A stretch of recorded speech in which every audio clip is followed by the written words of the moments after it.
Iha, panimula niya. We called you here because we want to talk to you about something very important. Lalong bumilis ang tibok ng puso ni Jopay. Something about your future. Dagdag pa ni Mr. Montefalco. Napalunok siya. Future? Hindi niya alam kung dapat ba siyang matakot o umasa. Muling sumingat si Mrs. Montefalco at banayad ng umiti. Jopay, we want you to marry our son. Parang biglang may bumuhos na nagyayelong tubig sa kanya. Napatigil siya. Napatingin kay Arturos, mabilis, may gulat. At hindi sinasadyang may halong kilig. Pero nanatili si Arturos na nakatingin lang sa kanya. Steady, tahimik pero hindi malamig. Mary, their son? That's right. Dagdag na Mr. Montefalco na makita ang pagkabigla niya. We want an arranged marriage between you and Arturos.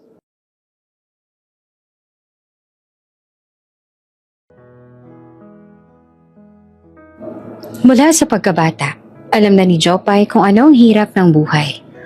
Lumaki siyang simple lang. Isang probinsyanang dalaga mula sa isang liblib ngunit payapang baryo sa Cebu. Ang kanilang maliit na bahay na pawid na nasa gilid ng matatandang puno ng mangga ang saksi sa lahat ng tawanan, pagod at paghihirap nilang mag-ina. Wala na siyang ama. Bata pa lamang kasi noong nabuntis ang kanyang ina pero hindi ito pinanagutan ng kanyang ama. Nakilala naman ni Jopay ang kanyang ama ngunit ilang taon na rin mula nang namayapa ito. May mga kapatid din siya sa kanyang ama pero hindi naman sila ka-close at may kanya-kanya na rin silang pamilya. Ang kanyang ina, si Aling Emma, ay halos 15 taon na ang kasambahay ng isang kilalang pamilya sa syudad, ang Montefalco, isa sa pinakamayamang angkan na kilala sa larangan ng real estate at negosyo. Noon pa man, ang pangarap ni Aling Emma ay mabigyan si Jopay ng magandang edukasyon kaya halos hindi ito umuwi sa probinsya dahil sa trabaho. Masikap din si Jopay sa kanyang pag-aaral. Siyempre kasi ayaw niya rin na masayang ang pagsisikap ng kanyang ina at gusto niya rin na makaahon sila sa buhay. Honor student na siya mula pa lamang nung siya'y elementary at ngayon ay nasa 3rd year college na siya. Nananatiling Dean's Lister at napakalaki ng chance sa makagraduate bilang isang cum laude o mas mataas pa na award. Para kay Jopay, iyon na marahil ang isa sa pinakamagandang regalo na maibibigay niya sa kanyang ina. Akala nila ay magiging maayos na ang lahat. Na sa wakas ay magbubunga na ang kanilang paghihirap. Isang taon na lang tapos na siya sa pag-aaral. Ngunit dumating ang gabing hindi niya inaasahan. Ang gabing bumagsak ang kanyang ina dahil sa matinding karamdaman. Nang marinig ang balita, agad na nagtungo si Jopay sa syudad upang makita ang ina. At nang makita ang ina na halos hindi na makagalaw dahil sa stroke at malala pang karamdaman, kaagad niya na itong dinala pabalik sa probinsya. Doon ay inalagaan niya ang ina katulong ng kanyang tiyahin. Ngunit habang tumatagal, mas lumalaki ang gastusin at mas lumalala ang kondisyon ng kanyang ina. At dahil single mother si Aling Emma, wala silang ibang masasandalan. Noong araw na ibinigay ng nanay ang lumang sobre na may laman na kakaunting ipon, doon na rin sinabi ni Aling Emma na, "Anak, sa puntong ito, kailangan na muna kitang huminto sa pag-aaral. Ayoko man na gawin mo yan pero wala tayong magagawa. Hindi ko na kasi kaya sa ngayon. Pasensya ka na anak." Pilit naman nang umiti si Jopay sa kanyang ina dahil ayaw niya na lalo itong malungkot o kaya'y panghinaan ng loob o lalo pang masaktan. "Okay lang po yun, ma. Ang mahalaga po ay gumaling ka. Sigurado ako makakapag-aral ako sa susunod na taon." Nakangiting sabi niya rito. "Napagdesisyonan ko rin po na ako muna magtatrabaho sa dati mong pinagtatrabahuhan." "Sigurado ka bang kaya mo anak?" "Oo naman po ma. Mabait naman po ang amo mo ron." Sa totoo lang masakit yon para kay Jopay. Pangarap niyang makapagtapos. Pangarap niya ring balang araw mabigyan ng magandang buhay ang kanyang ina. Pero nang makita niyang namumutlang mukha ng ina at ang nanginginig nitong kamay habang humihingi ng tawad, doon niya napagtanto. Hindi niya kayang piliin ang sarili kung ang ina niya ang nakataya. Iyon ang sandaling sinarado niya ang pinto ng sariling pangarap para ipagpatuloy ang pangarap ng kanyang ina. Kaya pinagpahinga niya muna ito sa piling ng kanyang tiyahin na nangako na aalagaan muna si Aling Emma. At si Jopay, nagpasya siya na siya naman munang magtrabaho sa mga Montefalco. Pagdating niyang muli sa syudad, sinalubong siya ng malawak na mansyon ng Montefalco. Mga haliging marmol, malaking mga bintana, at mga sasakyang hindi niya kayang banggitin ng presyo. Nakakakaba, nakaka-intimidate, pero alam niya ang kailangan niya itong harapin. Mabuti na lamang at kilala na siya roon. Si Senyora Montefalco mismo ang nag-abot ng mga kamay at sinabing, "Jopay anak, ang nanay mo ay isang mabuting tao. Isa siya sa mga pinagkakatiwalaan ko rito. At kung anong kabutihan niya, nakikita ko rin sa'yo." Simula noon, naging bahagi na ang araw-araw na buhay ni Jopay ang pag-akyat sa malalaking hagdan. Pagpunas ng mga sahig at halos kumikintab. Pag-aayos ng mga silid na mas malaki pa sa buong bahay nila sa probinsya. Tahimik lamang siya. Laging magalang.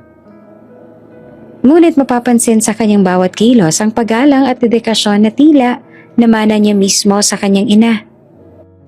Madalas siyang purihin ng mga kapwa kasambahay. "Napakabait mo, Jopay. Ang swerte ng nanay mo sa'yo, anak." "Grabe, sinakripisyo mo ang pag-aaral mo para sa kanya?" Nginingitian niya lang mga ito. May halong lungkot at tapang. "Bilang nag-iisang anak, tungkulin ko pong pangalagaan si mama. Lalo na't sinakripisyo rin niya ang lahat para sa akin. Hindi ko siya kailanman pababayaan." At tuwing gabi, bago siya matulog sa maliit na kwartong itinabi para sa kanya, palihim niyang dinudungaw ang maliit na litrato nilang mag-ina. Iyakap ang kanyang ina sa kanya noong bata pa siya. Doon siya humuhugot ng lakas. Doon siya kumakapit. Hindi niya alam, sa loob ng mansyon ngayon, may isang taong magbabago ng kapalaran niya. Isang taong kailanman, hindi niya inakalang magiging bahagi ng kanyang kwento. Akala ni Jopay ay magiging payapa na ang lahat. Sa loob ng mahigit 2 taon ng paninilbihan niya sa mansyon ng Montefalco, unti-unti nang nagiging maayos ang takbo ng buhay niya. Masinop siya, masipag, at lagi siyang pinupuri ng Senyora Montefalco. Halos naging tahanan niya na ang mansyon at ang mga kasambahay ay naging pangalawang pamilya na rin. Ngunit dumating ang araw na pinakakinatatakutan niya. Lumala ang sakit ng kanyang ina. Nakatanggap siya ng tawag mula sa tiyahin. Nangihina na raw si Aling Emma. Halos hindi na makabangon at paulit-ulit na hinahanap ang pangalan niya. Agad siyang umuwi ng Cebu. Halos hindi na nag-abalang mag-empake pa. At pagdating niya doon, halos gumuho ang mundo niya. Ang ina niyang matapang, masayahin at masipag ay nakaratay na lamang sa kama. Payat, maputla, halos hindi na makapagsalita. Biglaan ang paglala ng sakit nito.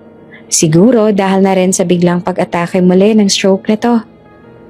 "Iha," mahina nitong bulong at agad siyang lumapit, hinawakan ng nanginginig nitong kamay.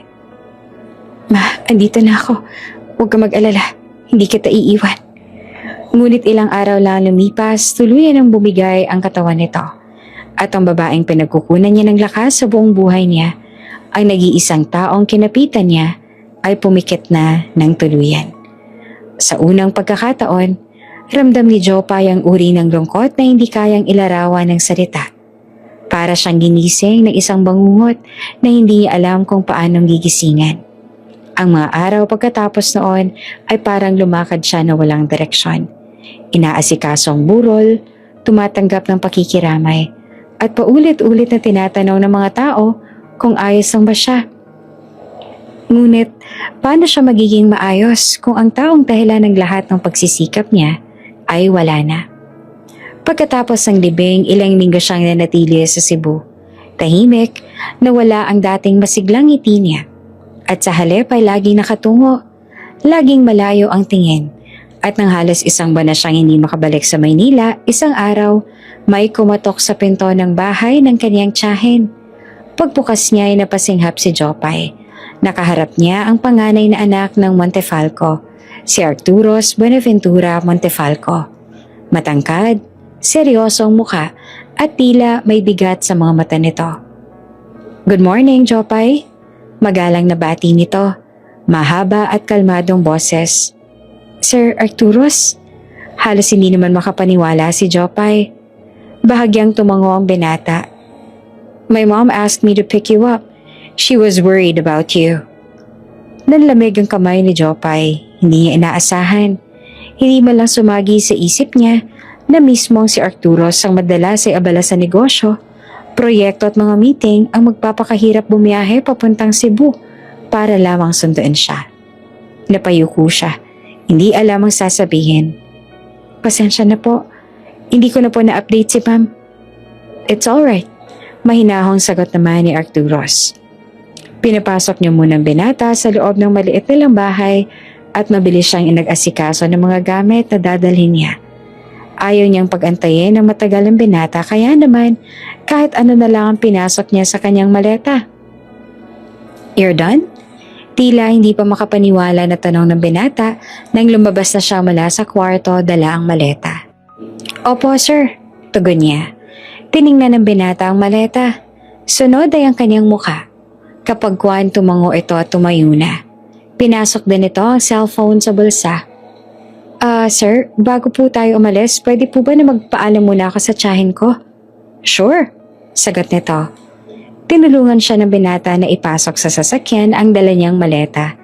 Ang akala ni Jopay ay maghihintay lang ito sa kanya sa sasakyan kaya medyo nabigla siya nung sumama talaga sa kanyang binata. Siya bang amo mo, Jopay?" "Opo, Chang." Magalang na yumuko si Arturos. "Magandang hapon po, ma'am." "Magandang hapon din sa'yo, sir." Baka sa mukha ng kanyang tiyahin ang pagtataka at pabalik-balik ang tingin nito sa kanilang dalawa. Daig pa nito ang nakakita ng multo. "Chang, pinapasundo na po kasi ako ng mga amo ko kaya babalik na po ako sa Maynila. Sasama na po ako kay Sir Arturos." Wika pa ni Jopay. "Iiwan ko na po sa inyong bahay namin ni Mama. Aalagaan niyo po sana mabuti dahil napakarami po naming masayang alaala roon. Huwag po kayo mag-alala. Magpapadala rin po ako lalo na po ng mga pang-maintenance ng bahay. Huwag ka mag-alala, Jopay. Gaya ng pangako ko sa iyong ina, aalagaan ko lahat ng mga naiwan niya." "Salamat po, Chang." Matapos magpaalam sa tiyahin, naglakad na sila pabalik sa sasakyan. Ang kaso ay may mga nakasalubong pa silang mga kapitbahay na kaibigan din ng kanyang ina noon. "Nag-aalala kami para sa'yo kasi mag-isa ka na lang at wala nang iyong ina. Mabuti na lang at kasama mo naman palang nobyo mo," sabi ni Aling Maria. "Oo nga, iha. Mabuti at may makakasama ka na sa buhay. Tsak na hindi na ngayon nag-aalala ang iyong ina," sabi naman ng isa pa. Naiilang siyang tumingin kay Arturos at nanatiling seryoso lamang ang mukha. "Hindi ko siya boyfriend, Chang. Siya po ang amo ko." "Ha? Ganun ba? Bakit siya nandito?" "Kailangan ko na po kasing bumalik sa trabaho." "Ganun ba? Nagtatrabaho ka na agad?" "Opo, kailangan po. Matagal na rin po ako nagpahinga rito kaya kailangan ko na rin pong bumalik." "O siya. Mag-ingat ka roon, ha?"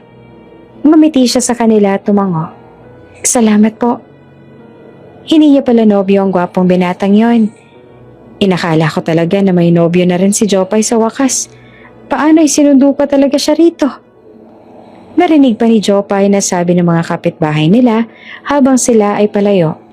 Alam niya na narinig din niyon ni Arturos. Pero kilala naman ng binata na laging walang emosyon kaya nanatiling neutral ang ekspresyon nito na parang hindi naman ito narinig. Sa buong biyahe papuntang airport at hanggang sa paglipad nilang pabalik ng Maynila ay tahimik lamang si Jopay. Nakatitig sa labas ang bintana. Pilit pinipigilan ng mga luhang ayaw tumigil. Mabigat at mahirap para sa kanya ni iwan ang lugar na ito, lalo na ang bahay nila na punong-puno ng masayang alaala kasama ang kanyang ina. Napakahirap sa kanyang umalis knowing na sa pagbabalik niya ay hindi na tulad ng dati. Wala nang kanyang ina na sasalubong sa kanya. Ibang-iba na ang lahat. Hindi niya alam kung paano muling bubuuin ang sarili. Hindi niya alam kung paano sisimulang muli ang buhay na wala na ang kanyang ina. Paminsan-minsan ay napapatingin si Arturo sa kanya. Tahimik, ngunit ramdam niya ang pag-aalala sa mga mata nito. Ngunit hindi ito nagtanong. Alam nitong may lungkot si Jopay na hindi basta-basta maaaring usisain. May sakit na hindi basta-basta ang ginagamot ng salita. Kay Arturos, sapat na ang pagiging naroon. At kay Jopay, sapat na ang katahimikan para makapaghilom kahit kaunti. At sa likod ng mga ulap sa kanilang pag-uwi, doon nagsimula ang isang bagyong hindi pa alam ni Jopay. Isang pagbabago sa buhay niya na hindi niya inakala. At ang lalaking nasa tabi niya ay magiging bahagi ng pagbabagong iyon. Hindi inakala ni Jopay na ganitong kabigat ang pakiramdam ng pagbabalik sa Maynila. Parang binitbit niya mula Cebu ang buong bigat ng kalungkutan. Habang sinasalubong naman siya ng isang mundong hindi naman talaga kanya. At kasama niya sa pagbalik ay ang lalaking hindi niya akalaing susundo sa kanya. Kilalang kilala si Arturos kahit saan ka magpunta. Mula sa boardroom sa puro makapangyarihan ng naroon, hanggang sa mga universidad kung saan dati itong laging laman ng dean's list. Sa negosyo, para itong hari. Sa mga kompetisyon, lagi itong nangunguna. At sa mundo ng kababaihan, ito ang sentrong sinusundan ng libo-libong mata. Hindi lang naman kasi ito matalino, may angking karisma rin na hindi madaling maipaliwanag. Minsan nga ay naririnig ni Jopay ang mga kasambahay noon. Si Sir Arturos, Diyos ko, parang Greek god. Hindi mo masisisi ang mga babae kung mahulog at nagkakandara pa lahat sa kanya. Tama naman, napakagwapo nga ng binata. Para nga talaga itong Greek god. Matalas ang tabas ng panga, matangos ang ilong, makapal ang kilay, at ang mga mata nito ay matalim, malamig. Parang kaya kang basahin. Tall, broad-shouldered, disciplined. His presence alone could silence a room. Nung unang beses nga na nasilayan ni Jopay ang binata, napahanga rin siya dito. Kakaiba kasi ito sa lahat. Seryosong tao na para bang alam na alam ang lahat. Sa totoo lang ay gwapo at magaganda rin ang mga kapatid ni Arturos pero sadyang ibang-iba lang talaga ito sa lahat. Pero kahit na ganon, kilala rin ang binata sa pagiging sobrang istikto. Walang kahit anong pinapalampas. Walang papalabnawin bilang CEO ng Montefalco Enterprises. Ito na ang tinaguriang Ice King ng corporate world.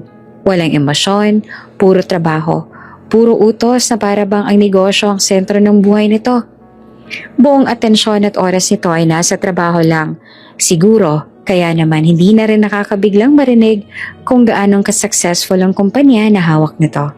Kaya hindi rin katakatakang unti-unting nanigas si Jopay kanina nang makita niyang ito ang sumundo sa kanya sa Cebu. Nakakabigla naman kasi talaga ang isang napaka-busy na CEO ang personal na magsundo sa kanya. Pagpasok nila sa loob ng mansyon, agad siyang sinalubong na mag-asawang Montefalco, ang mababait na magulang ni Arturos. Mainit, malambing at parang pamilya talaga ang trato sa kanya. Lahat naman siguro ng miyembro ng pamilya Montefalco ay mababait. Wala ka talagang masasabi sa kanilang pamilya. Iyan nga ang dahilan kung bakit patuloy silang pinagpapala at patuloy ang pagdaloy ng blessing sa kanilang pamilya at negosyo. Jopay anak, masaya ako't nandito ka na. Palagi kitang iniisip. Nag-aalala ako para sa'yo. Pasensya na kung hindi kami nakapunta sa libing ng mama mo ha. Hindi lang talaga namin naisingit sa mga schedule kaya pasensya ka na. Ngumiti siya sa kanila at nagbigay ng galang. Humingi rin siya ng tawad sa kanila kasi ngayon lang siya nakabalik. Sabi ng mga ito ay naiintindihan naman nila dahil alam nila kung ano ang pinagdaanan niya. You don't have to worry. Malumanay na sabi ng ginang habang hinahawakan ng kamay niya. You're like a part of the family now. Hindi ka nag-iisa. Nandito lang kaming lahat para sa'yo. Napayo ko si Jopay. Halos mag-crack ang boses niya sa pagpipigil ng luha.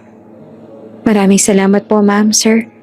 Pero ang hindi niya inaasahan ay ang kasunod na sinabi ni Mrs. Montefalco. Arturos, tawag ng ginang sa anak. Be nice to her. Be nice to Jopay. You need to take care of her. Tayo. Ikaw? Yun na lang ang meron siya ngayon.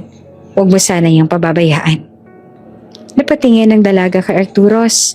Ang binata, hindi nagsalita, hindi kumurap, hindi man lang nagpakita ng kahit na anong emosyon.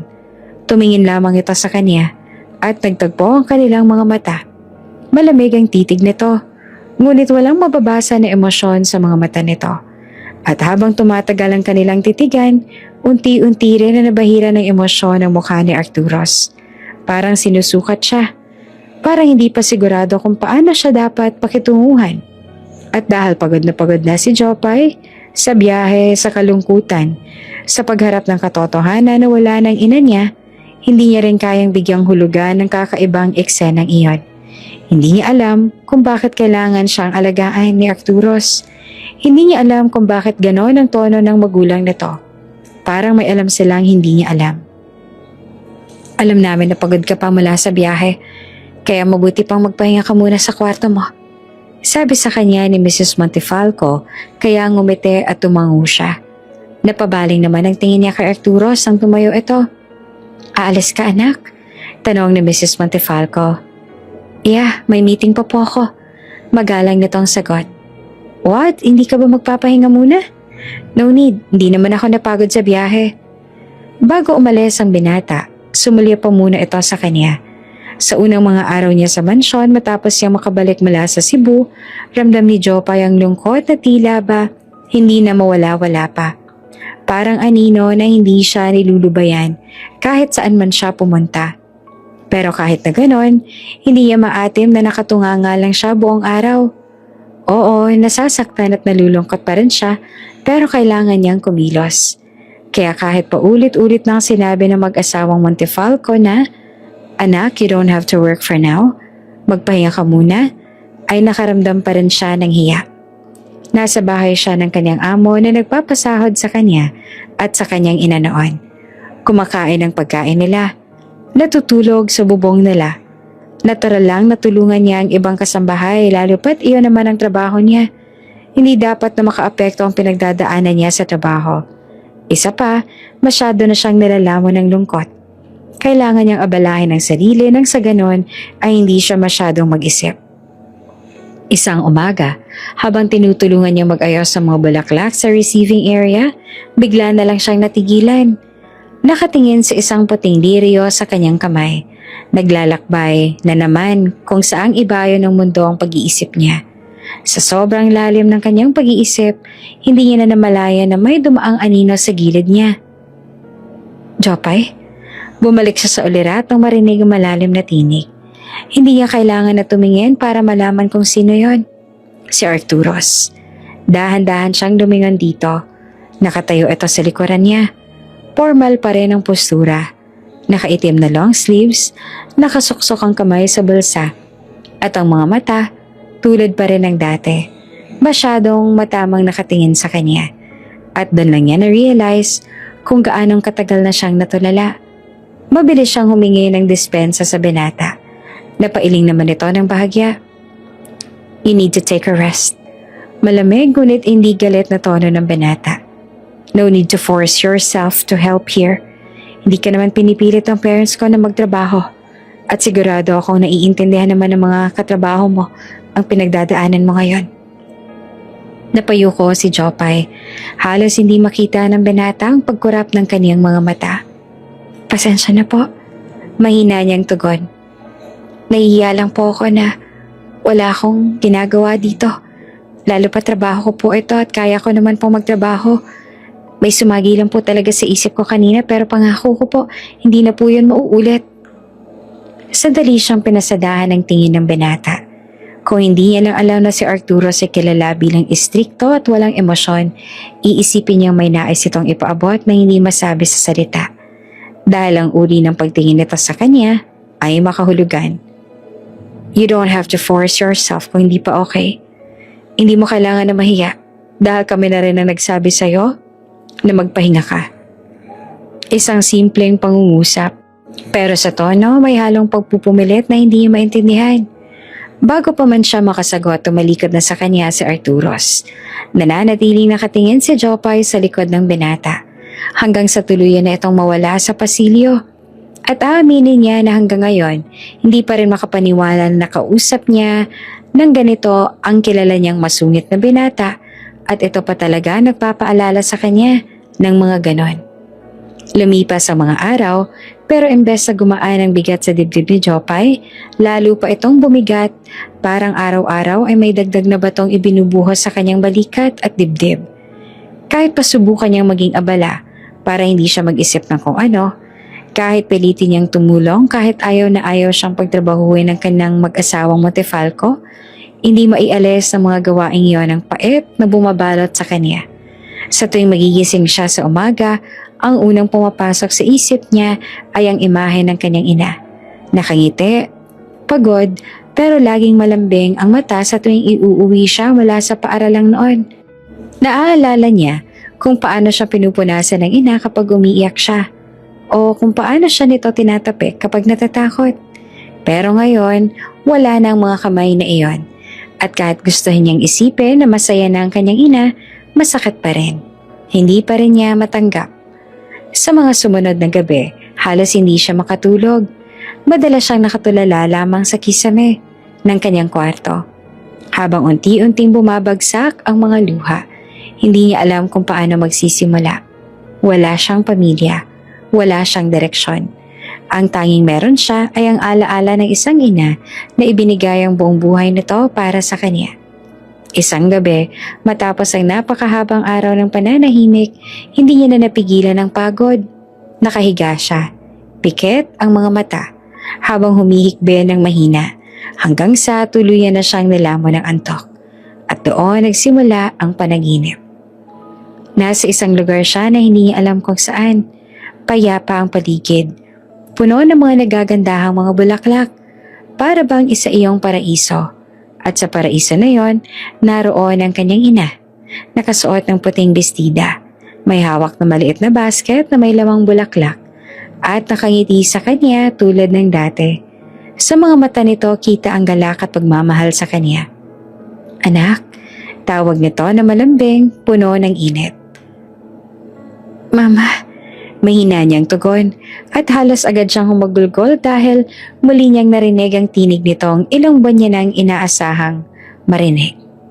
Tumakbo siya palapit. Agad na ikinulong ang sarili sa yakap ng ina. Mainit iyon na para bang pinawi ang lahat ng lungkot at pagod na nararamdaman niya. Ramdam na ramdam niya ang tibok ng puso nito. Rinig niya rin iyon. Parang hindi siya iniwan. Parang hindi ito namatay. Anak, bakit ka umiiyak? May masakit ba sa'yo? Tanong ng ina. Tinapik ang likod niya.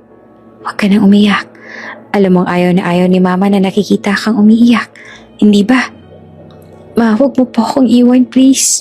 Huwag niyo po akong iwan. Nanginginig niyang sabi. Kapit na kapit sa damit nito. Hindi ko kaya kung wala ka. Kung aalis ka, isama mo na lang ako. Ikaw lang ang meron ako. Hindi ko na alam ang gagawin ko. Kumalas siya sa yakap upang tumingin sa mukha ng kanyang ina. Hinawakan naman ito ang kanyang mukha at masuyong hinaplos ang pisngi niya. Napangiti ang ina, pero may kalungkutan sa mga mata. Jopay, anak, hindi naman kita iniwan. Lagi lang ako nariyan. Hindi mo lang ako makita at mayakap tulad ng dati, pero nariyan lang ako palagi. Hindi pa rin kita pababayaan. Hindi ko man magawa na manatili ng matagal sa iyong tabi. Lagi mo lang tatandaan na nakabantay ako sa iyo palagi. Ngumiti ito, pero kasabay noon ay ang pagpatak ng luha sa mga mata nito. Pero kailangan mong bumangon sa ngayon. Kailangan mong maging matatag, anak. Hindi natatapos ang mundo dito. Hindi dapat sa akin umiikot ang mundo mo. Hindi ko kaya, ma. Bulong niya. Kaya mo, anak. Kakayanin mo. Kilala kita. Napakatapang mo. Ikaw ang pinakamatapang na taong nakilala ko. Alam kong lahat ay malalampasan mo. Lalo pa ngayon na hindi ka naman tunay na nag-iisa na lang. Nandyan pa ang mga taong tatayo sa tabi mo. Hindi ka nag-iisa. Kaya alam ko na kaya mo. Pero ma, mahal na mahal kita, anak. Alam ng Diyos kung gaano akong kasaya nung araw na isinilang kita sa mundo. Ako ang pinakamaswerteng tao na ako ang naging ina sa'yo. Bahagyang nanginginig ang tinig nito at ang luha sa mga mata nito ay tuloy sa pag-agos. Saksi ang mundo kung gaano ako kasaya na lumaki ka ng maayos, na mapagmahal, mabait, at higit sa lahat ay matapang. Walang araw na hindi ko pinagpapasalamat sa mundo na dumating ka sa buhay ko. Ang luha naman ni Jopay ay parang tubig sa talon na walang katapusan. Muli niyang niyakap ang ina ng napakahigpit, natatakot na baka maglaho na lang ito basta. Patawarin mo si mama kung hindi ko na ibigay sa iyo ang buhay na pinapangarap ko para sa iyo nung nasa sinapupunan pa lang kita. Patawarin mo rin ako kung maaga kitang iiwan. Aalis ako. Ngunit hindi ibig sabihin nun hindi na kita babantayan at aalagaan. Patuloy kitang gagabayan. Lagi lang ako nakagabay sa iyo. Hinaplos nito ang buhok niya. Bahagya siyang lumayo para tumingin sa mga mata nito at ang ina niya naman ay ngumiti sa kanya. Alam ko magiging masaya ka pa. Alam ko na malalampasan mo pa ang lahat ng to. Kayanan mo. Umaasa ako sa iyo. At doon dahan-dahang naglaho ang imahe ng kanyang ina. Parang usok na unti-unting dinadala ng hangin. Ma? Mama? Sigaw niya na pilit inaabot ang kamay nito. Hanggang sa nagising siya. At pagmulat niya ng mata, umaagos na ang luha sa kanyang pisngi. Mas matindi kaysa kanina. Basang-basa ang unan. Mabigat ang hininga niya. Parang tinutusok ang dibdib niya. Sumisikip ang lalamunan niya at hindi na siya makahinga ng maayos. Para siyang hinihila ng isang malaking alon sabay-sabay sumalpok sa kanya. Mama, pilit niyang sambit. Kailangan niya ng tubig. Tumayo siya kaagad. Nanginginig ang kamay. Hindi mahanap ang baso sa dilim. Nangihina siyang humakbang palabas ng kwarto. Halos hindi magawang punasan ng mga luha at hindi na makita ng malinaw ang daan dahil sa tindi ng luha. Tahimik ang buong mansyon. Madilim ang pasilyo. Tanging malamlam na ilaw sa gilid ang gumagabay sa kanya. Nanginginig ang buo niyang katawan habang lumalakad. Mabigat ang bawat takbang. Parang may dumadagundong na pait sa loob niya na hindi niya mapigilan. Hanggang sa kanyang paglikong bigla, nasalubong niya ang isang matangkad na figura na naglalakad. Jopay? Boses iyon na mabilis niya nakilala. Tinig ni Arturos. Nakapang corporate pa rin ito. Marahil kararating lang mula sa trabaho o sadyang may ginagawa pa kahit 10 oras na. Halos hindi niya na maaninag ang mukha nito dahil sa luha at namamagang mata niya. At bago pa man niya magawang umiwas o bumitaw ng paliwanag, lumapit sa kanya ang binatang nag-aalala. Hey, what happened? Tanong ni Arturos. Sa halip na tumigil na sa pag-agos ng kanyang luha dahil ang amo niya ng katapat lalo pa itong dumami. Hindi niya alam kung paano nangyari bigla na lang siyang napayakap kay Arturos.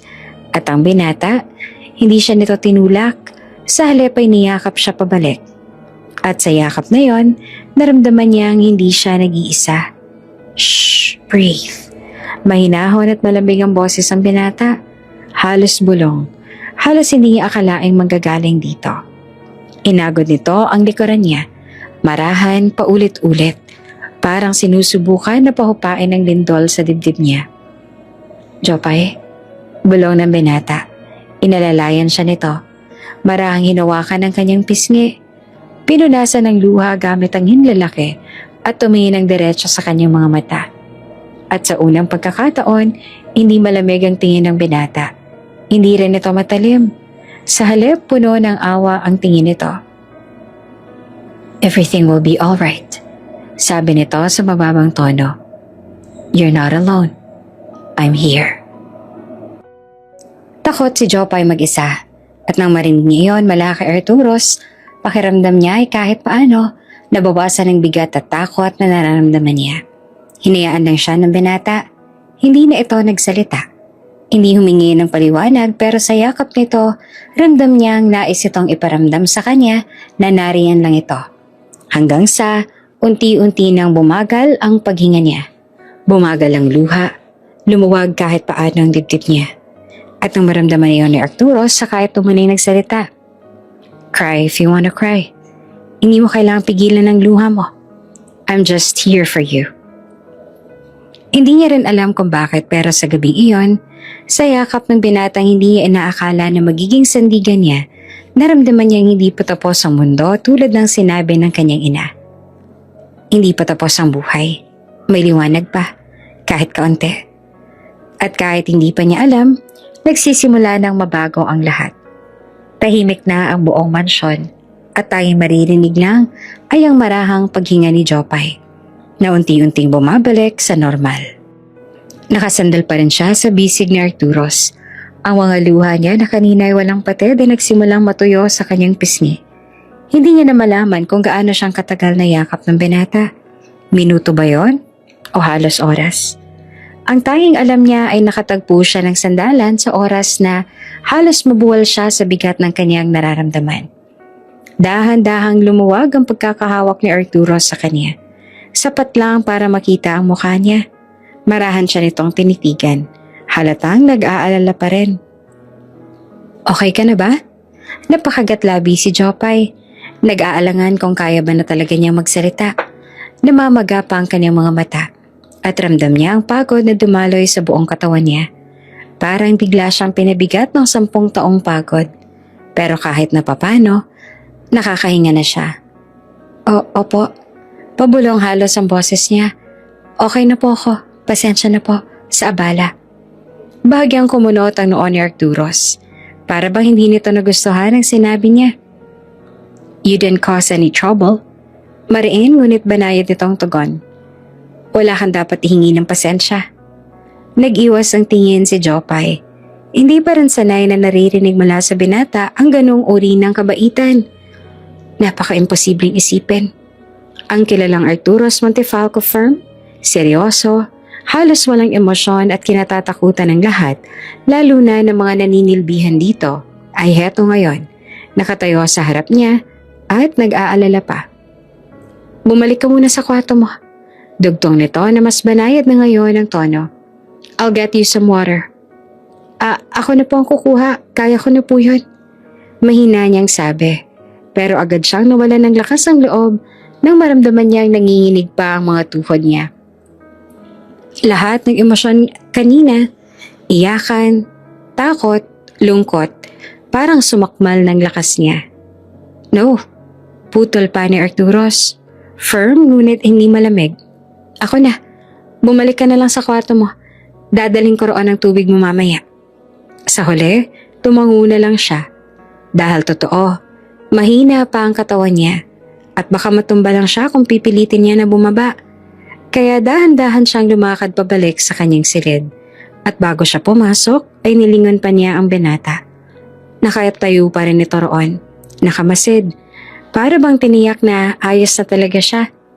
Pagpasok niya sa kwarto, marahan siyang naupo sa kama. Hindi niya maipaliwanag ang pakiramdam. Dahil sa gitna ng lungkot niya, parang may kakaibang init na binabalot siya ngayon.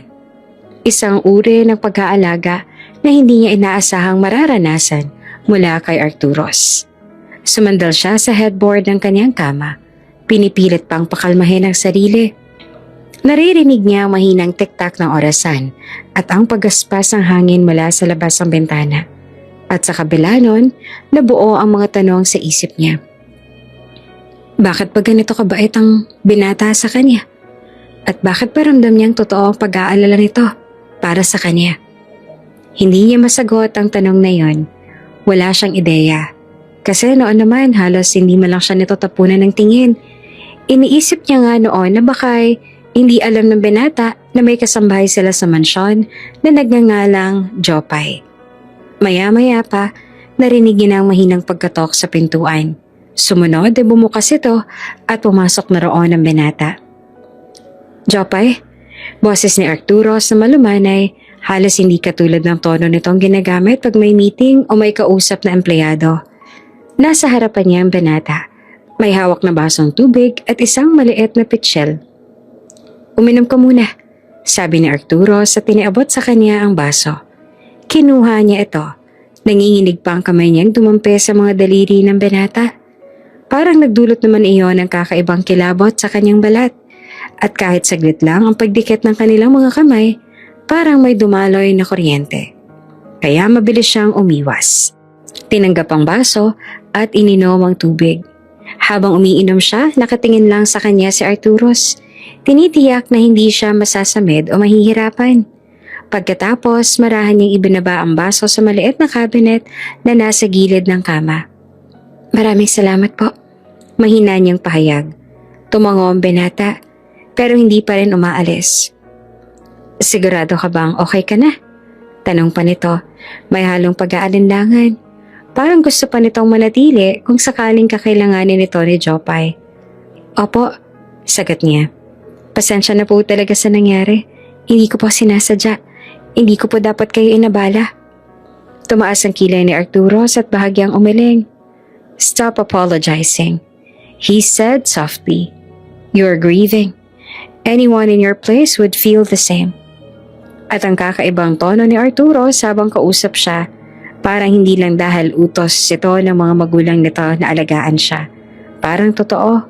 Parang galing talaga sa puso. Kung kailangan mo ng kahit na ano, dagdag pa ng binata.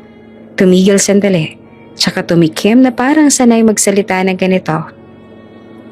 Just call me. Kumunot ang noon niya at nabigla. Po? Nag-iwas ang tingin si Arturos. Parang nahiya ng kaunti o marahil na naiilang dahil hindi ito ang usual niyang ginagawa. You can tell me anything. And if you need help again, I'll be here. Just call me. Hindi niya alam kung paano tutugon doon. Nanatili lang siya nakaupo, hawak ang baso at hindi maipinta ang mukha. Makalipas ang ilang segundo at nakatitig lang sa kanya si Arturos.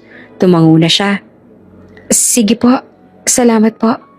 Tumango ulit si Arturos.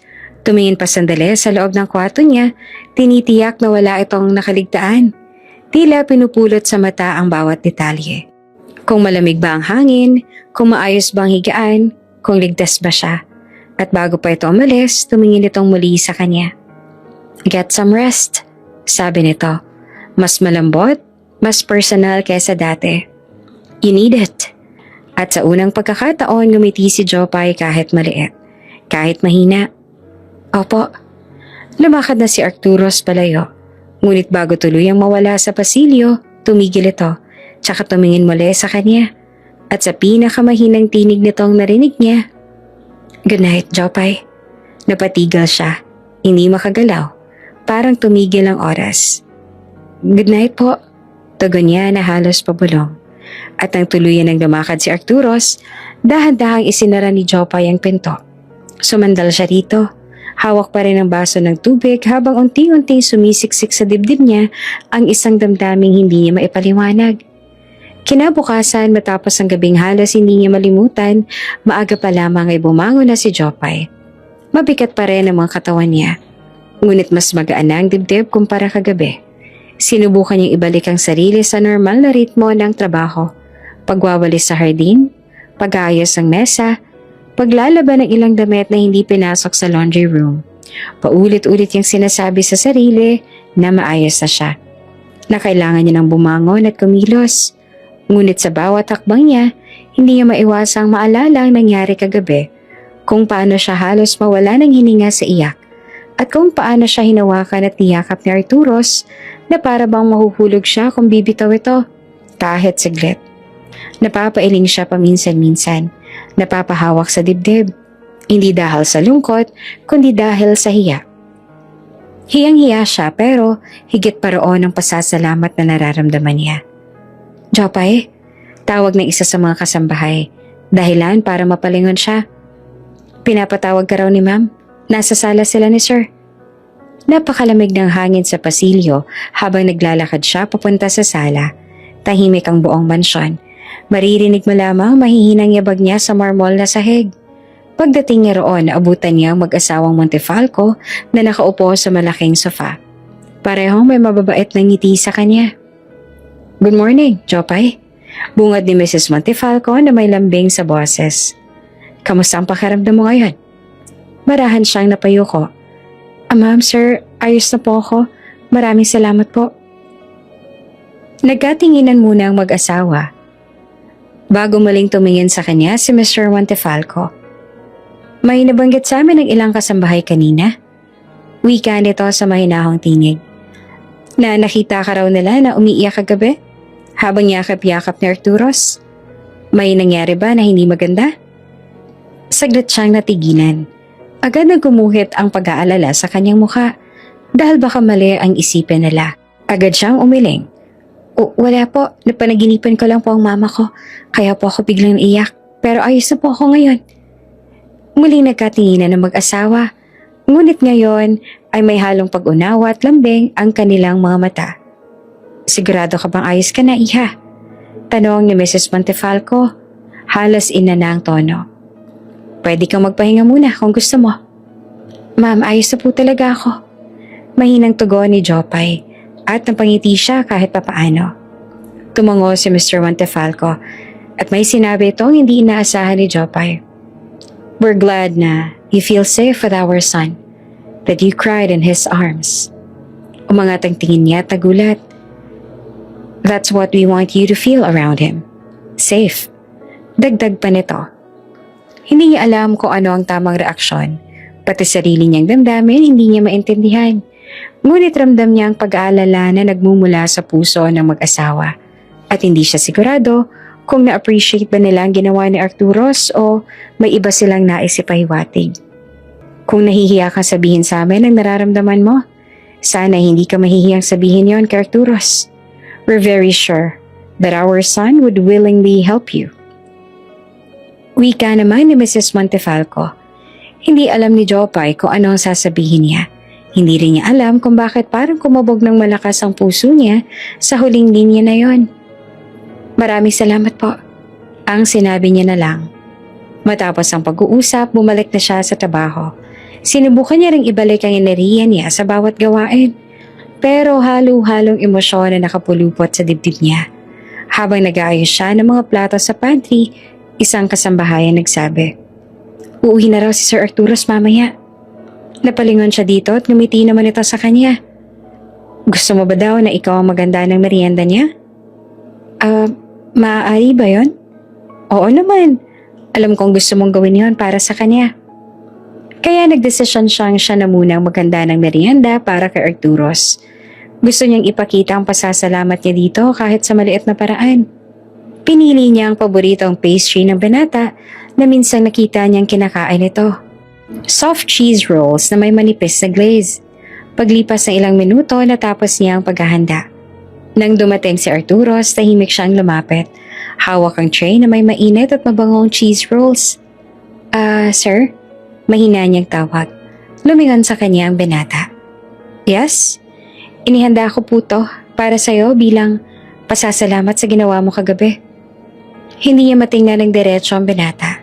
At napansin naman niyo ni Arturos. Dahan-dahang lumapit ito. Kinuha ang tray mula sa kanya at bahagyang ngumiti. Hindi man malaki at di niya rin alam kung genuine pa, pero sapat na para magpawala ng bigat sa dibdib niya. Thank you, Jopay. Mahina ang tugon nito. Lumipas ang mga buwan at unti-unti pang humuhupa ang unos na matagal nang nakalambitin sa dibdib ni Jopay.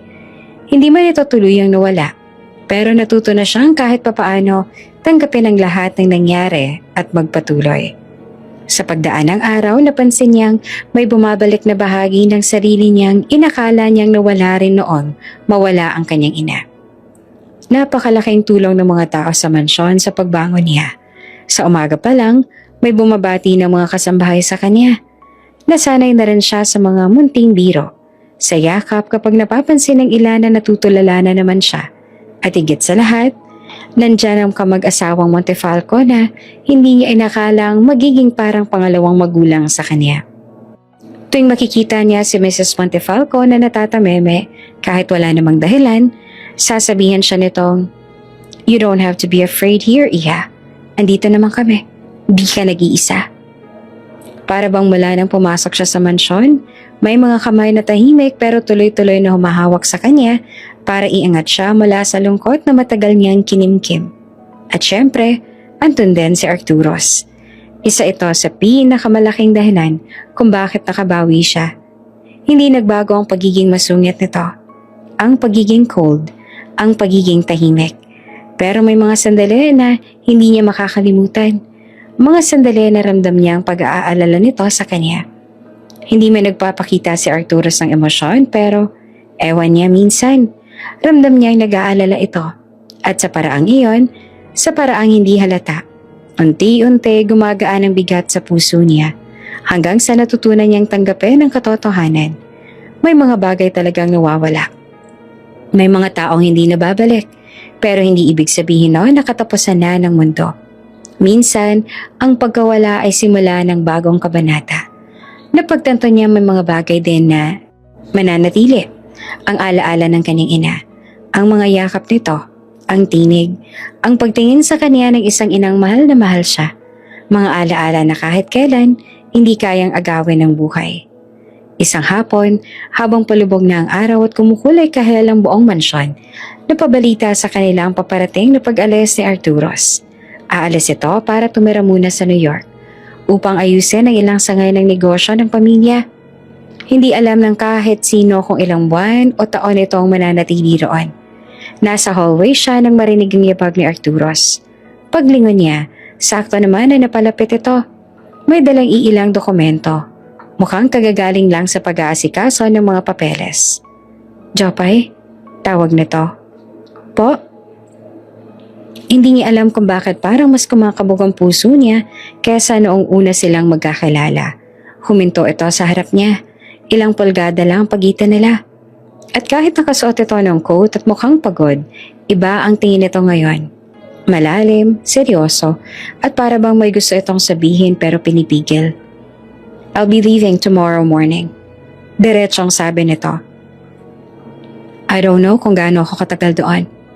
Maybe a few months, maybe more. Depende sa mga kailangan kong ayusin. Tumango siya at pilit na ngumiti. Oo po, good luck po sa trip. Pero hindi yon ang sumunod na sinabi ni Arturos. Humigpit ang hawak nito sa folder. Bahagyang napatingin sa sahig bago muling tumingin ng direkta sa kanya. I know I'll be gone. May pag-aalinlangan sa tinig nito. And I don't know when I'll be coming back. So don't stress yourself while I'm away. And he drew a deep breath. Call me if something happens or if something's bothering you.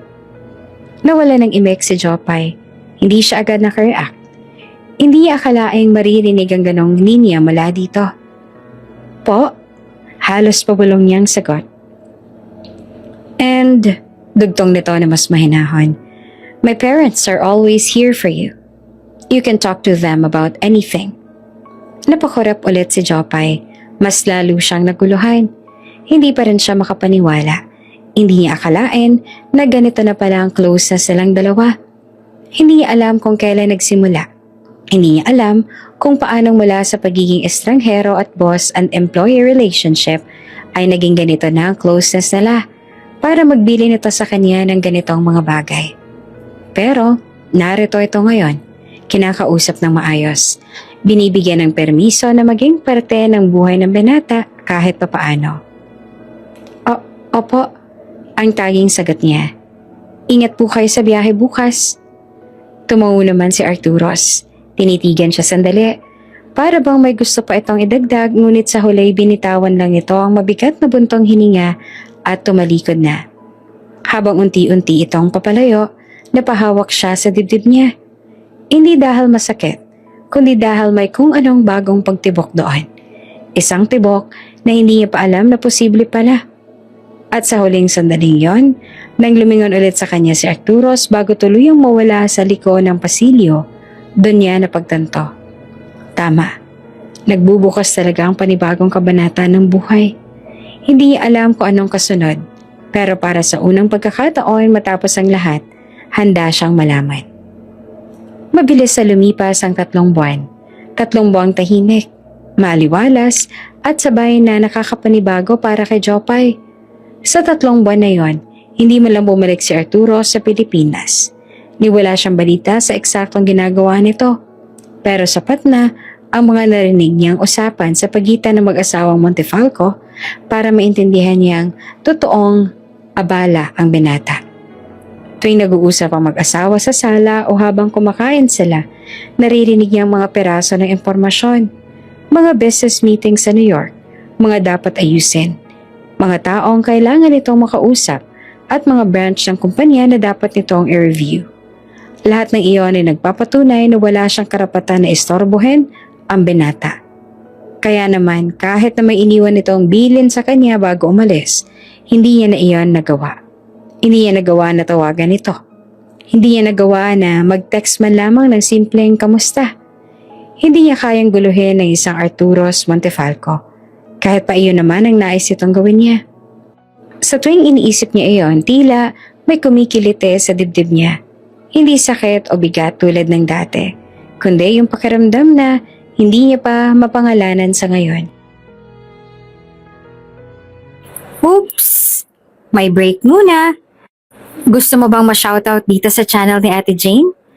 Mag-comment lang ng lesson you learned from the latest story uploaded. Dahil pipili kami ng isang best comment of the day para i-shoutout sa susunod na upload. Kaya huwag kalimutang mag-iwan ng lesson you learned after you watch this video. Maraming salamat!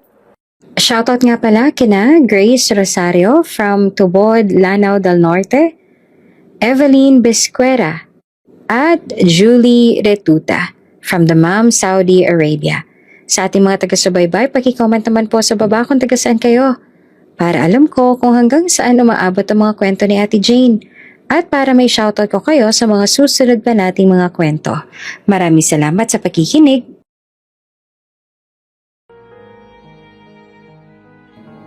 Pero sa loob ng 3 buwan na yon, mas naging maayos siya. Maaaring hindi naging madali lahat pero sa bawat araw na lumilipas, pakiramdam niya ay may bahagi ng sarili niyang muling gumigising. Siguro dahil maganda ang kapaligiran, maaliwalas ang mansyon, at mabait ang mga kasama niyang kasambahay.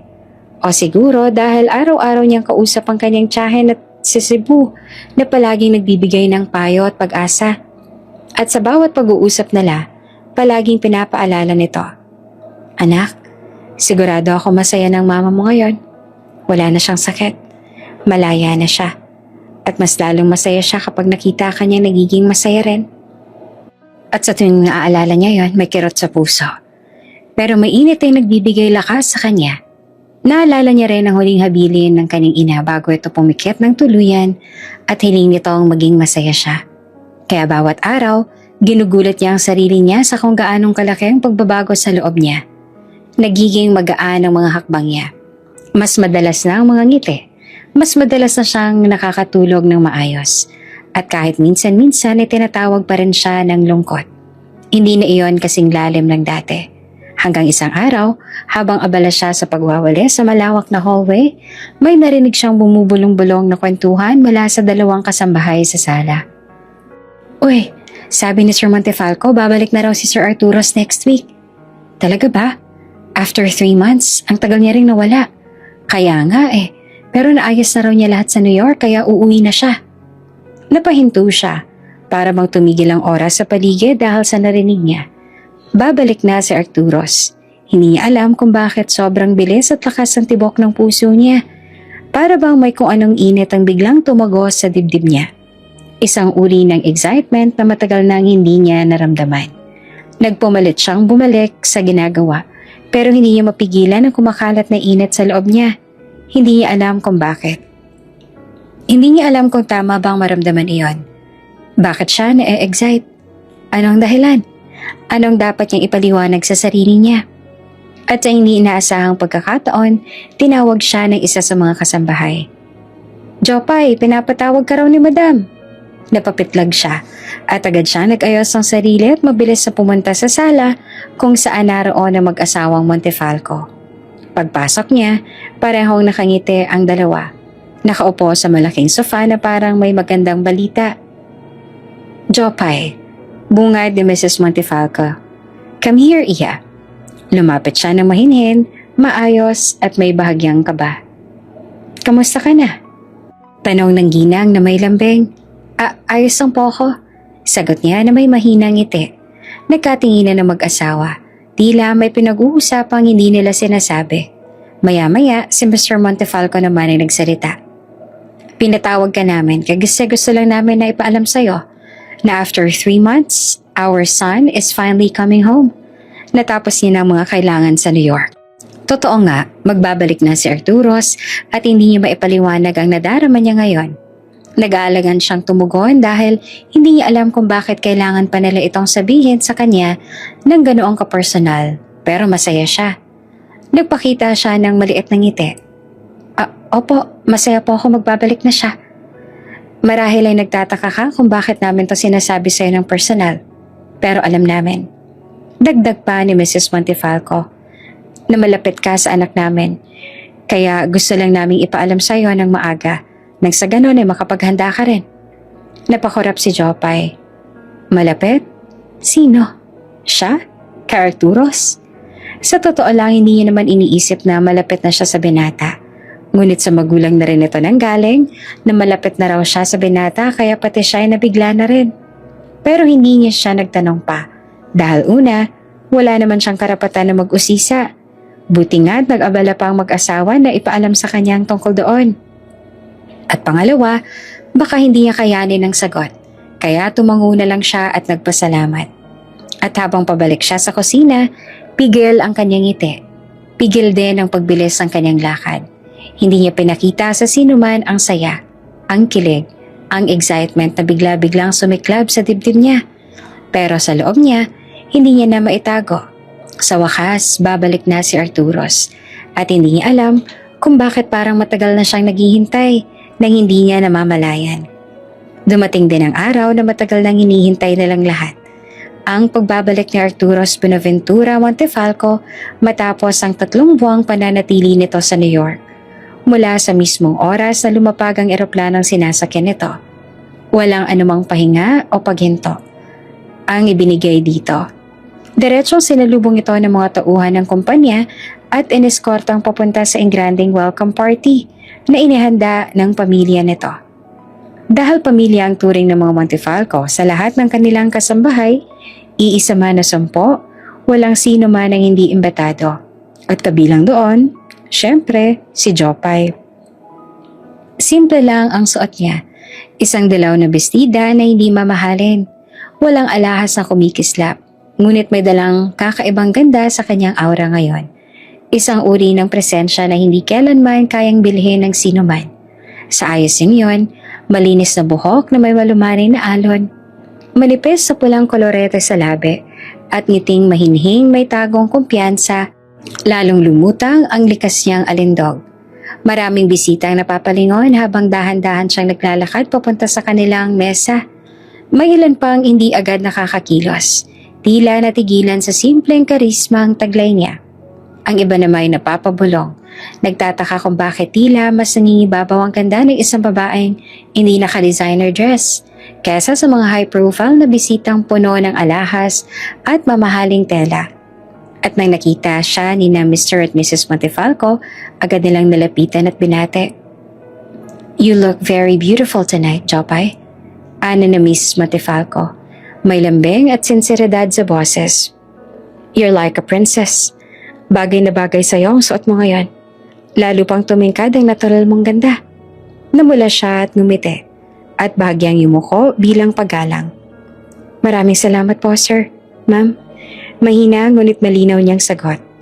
Habang patuloy ang pag-uusap at palitan ng pagbate ng mga bisita, biglang lumiwanag ang ilaw na nakatutok sa entablado. Umakyat ang MC, hawak ang mikropono, at unti-unting tumahimik ang buong venue. Maya-maya'y umalingaw-ngaw malakas ngunit masiglang anunsyo. "Ladies and gentlemen, Arturos Buenaventura Montefalco has officially arrived." Halos sabay-sabay na napalingon ang lahat sa dulo ng pulang carpet. At doon, dahan-dahang lumitaw ang binata. Matangkad, nakasuot ng itim na suit na eksaktong bumabagay sa broad shoulders nito. May mga mata na malamlam ngunit may hindi maipaliwanag na ningning.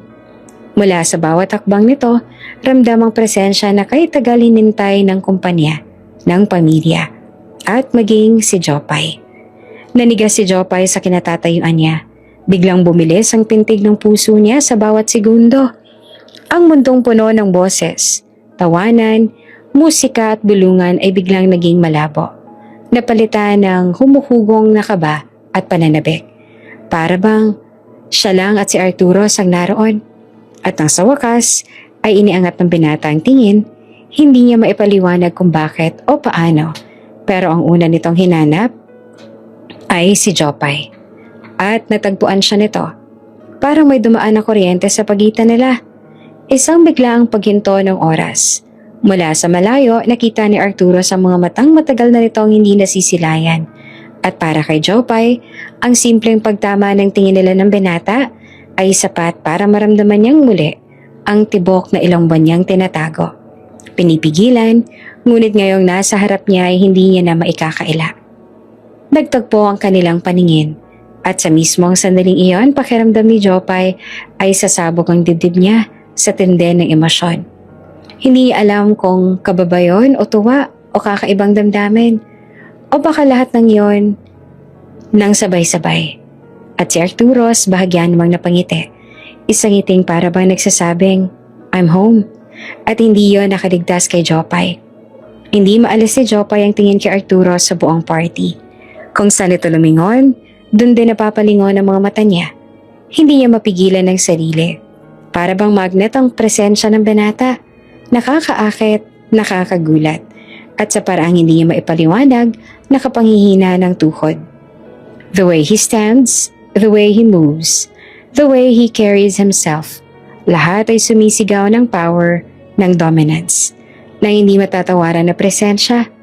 Walang sino man ang hindi mapapatingin sa binata.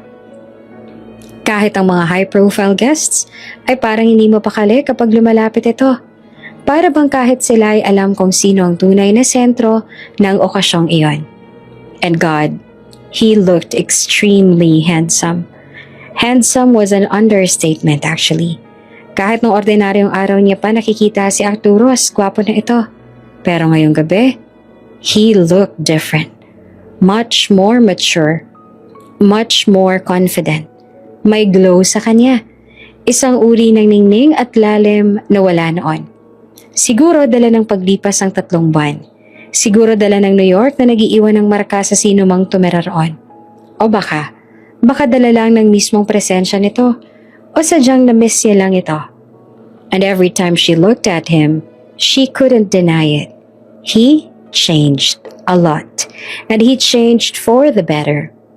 Paminsan-minsan sa gitna ng mga kausap nitong business tycoons, foreign investors at mga kilalang personalidad, bigla siyang sulyapan ni Arturos. Yung tipong saglit lang, mabilis lang, na para pang ayaw nitong mapansin ng iba. But she knew. She felt it. Tinitingnan siya nito. Hinahanap siya nito sa gitna ng napakaraming tao.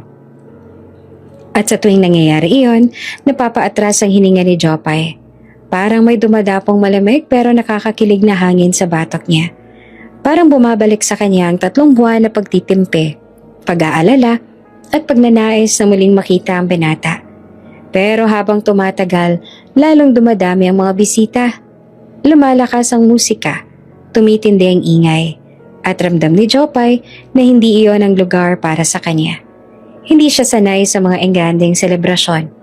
Hindi siya mahilig sa party-party, at kahit marami sa mga kasamahan niya ang masayang nakikisaya, siya mismo ay unti-unting kinakain ng weird na kaba. Kaya nagpaalam siya. Sir, ma'am, lalabas lang po muna ako saglit. Lalanghap lang po ng hangin. Magalang niyang sabi sa mag-asawang Montefalco na agad namang tumango. Isang malalim na hingang pinakawalan niya nang makalabas sa malawak na venue. Tahimik ang hallway, malamig ang hangin, at kaunti lang ang dumadaan. Mas gumaan ang dibdib niya, mas nakakapanginga siya. She let the soft breeze touch her cheeks as she hugged herself lightly. Hindi niya alam na hindi siya nag-iisa. May mahinang tunog ng sapatos na dumampi sa marmol na sahig. Banayad, mabagal, sinadya. Paglingon niya, tumigil ang oras. Nasa likod niya si Arturos, nakasandal sa poste, may bahagyang ngiti sa labi. Yung ngiting bihira lang makita sa binata. For a moment, neither of them spoke. Then finally, he took a step forward. I wondered where you went, sabi nito. Hindi ako mapalagay nang bigla ka na lang nawala. Napakurap si Jopay. Hindi makapagsalita. Nagpatuloy ang binata. Mas lumapit pa.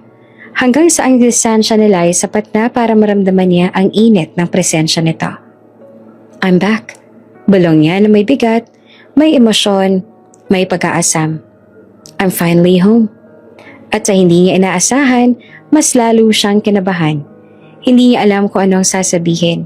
Hindi niya alam kung dapat ba siyang ngumiti, umiwas o tumakbo palayo. Pero hindi gumalaw ang mga paa niya. Nananatili lang siya roon, nakatitig sa binata. Huminga si Arturos ng malalim, para bang pinipigilan na matagal na ang nararamdaman. You didn't call me. Aniya na may bahagyang pagtawa ngunit halatang may kurot ng disappointment. Didn't I tell you that you're allowed to call me? Hindi naman makapagsalita si Jopay. Pinisil niya ang sariling daliri. Busy ka po kasi. Mahina niyang tugon. Arturos raised an eyebrow. Busy? Jopay, I was waiting. Every day. Kahit isang message lang. Kahit isang missed call. Kahit hi, kahit kamusta, I would have answered. Napayuho siya. Ramdam ang init sa mukha niya. Nahiya po kasi ako. Nahiya? Umiling si Arturos na napalapit pa ng kaunti. Halos isang hakbang na lang ang pagitan nila. You don't have to be shy with me. I meant what I said before I left. Napatingin si Jopay sa kanya. And what exactly did you mean? Hindi sumagot agad si Arturos. Sa halip, tumingin siya sa mga mata ni Jopay. Malalim, diretso, at walang anumang pag-aalinlangan. I meant that I want you close, bulong niya. That I want you to talk to me. That I want you to reach out. Hindi mo kailangang magduda kung gusto kitang kausapin. I told you, you're allowed to call me because it makes my day better when it's you. Parang may biglang kumalabog sa puso ni Jopay. Hindi niya alam kung paano huminga. She swallowed hard. Akala ko kasi baka nakakaistorbo ako. Napangiti si Arturos. Marahan, puno ng init at lambing. You could never bother me, Jopay. Napatigil siya. Hindi alam kung paano ang sasagutin niyon. Besides, dagdag ng binata na may natatagong saya sa tono. Ako itong nasa New York, pero ikaw ang nasa isip ko. Ikaw ang gusto kong kamustahin. Ikaw ang gusto kong kausap tuwing gabi. And yet, here you are, not calling me, even once. May halong biro ang tono pero halata ang totoong damdamin sa ilalim. Kasi, hindi ko alam kung dapat. You should have, bulong niya. Because I wanted you. Tumingin sila sa isa't isa. Walang musika, walang bisita, walang ingay. Tanging ang tibok lang ng puso nila ang pumupuno sa naghaharing katahimikan. Maya-maya huminga si Arturos ng malalim. Parang pinipiling sabihin ng isang bagay na matagal niya nang gustong sabihin. I'm back, Jopay, and I missed you. Napasinghap siya. Hindi alam kung dapat bang tumawa, umiyak, o tumakbo palayo. Pero naroon siya, nakatayo, hindi makagalaw, at dahan-dahang iniabot ni Arturos ang kamay niya. Can we talk? He asked softly. Just you and me? At sa wakas, tumango si Jopay, tahimik. At doon nagsimula ang gabi na hindi na nila makakalimutan. Kinabukasan pagkatapos ng ingrandeng welcome party, pakiramdam niya ay wala pa rin siya sa kanyang sarili. Nabigla pa rin siya sa lahat ng mga nangyari. Sa pagbalik ni Arturos, sa mga tingin nito sa kanya, sa mga sinabi nito sa kanya kagabi. Yung mga salitang hanggang ngayon ay hindi pa rin lumalabas sa isip niya. I'm back. I missed you. Napapikit siya sandali. Hindi niya alam kung paano haharapin ang bagong emosyon na yon. Pero bago pa man niya tuluyang mapag-isipan, may lumapit na kasambahay. Jopay, sabi ng babae na may kaunting kaba sa boses, pinapatawag ka po ni na sir at ma'am sa loob ng office nila. Office. Office ng mag-asawang Montefalco. Agad na kumabog ang dibdib niya. Ha? Ngayon? Nauutal niyang sagot. Tumango ito. Oo raw po, sabi nila importante. At mas lalo pang bumigat ang pakiramdam niya. Importante. At first time siyang pinatawag doon. Hindi yon normal.